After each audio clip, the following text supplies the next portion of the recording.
আসসালামু আলাইকুম।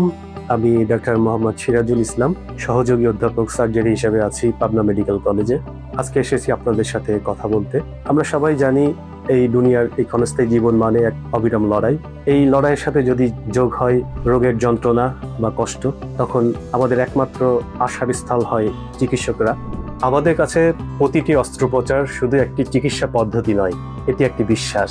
আমাদের সার্জনদের স্ক্যালপেলের প্রতিটি ইনসিশনে থাকে একটি প্রাণ ফিরিয়ে দেওয়ার দুর্দমনীয় ব্যাকুলতা, একটি পরিবারকে পুনরায় আস্থায়, হাসিতে, আনন্দে ফেরানোর প্রায় সুনিশ্চিত প্রতিশ্রুতি।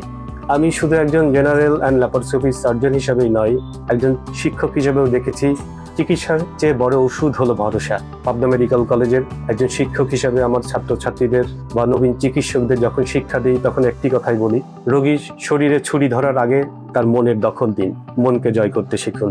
এই যে অপারেশন থিয়েটারে ঘন্টার পর ঘন্টা দাঁড়িয়ে থাকা, নির্ঘুম রাত কাটানোর ক্লান্তি, টেনশন, এই সব কিছু সার্থকতা কোথায় জানেন? যখন ওটি থেকে বের হয়ে দেখি আমার রোগীর কাছের মানুষ বা স্বজনরা স্বস্তির নিঃশ্বাস ফেলছেন, তখন সব ক্লান্তি নিমেষেই মুছে যায়। আমি বিশ্বাস করি দক্ষতা অর্জন করা যায় সাধনায়, কিন্তু নিরাময় আসে মহান সৃষ্টিকর্তার আশীর্বাদে। আমি চিকিৎসক বা সার্জন হিসাবে সেই আশার আলোটুকু আগলে রাখার চেষ্টা করি মাত্র। আপনার সুস্থতাই আমার সফলতা, আপনার বিশ্বাসেই বেঁচে থাকে আমার পথ চলার অনুপ্রেরণা। আপনি নিজের যত্ন নেবেন, আপনার পরিবারের, আপনার সমাজের এবং আপনার প্রিয়জনের প্রতি যত্নশীল হবেন। অনেক ধন্যবাদ।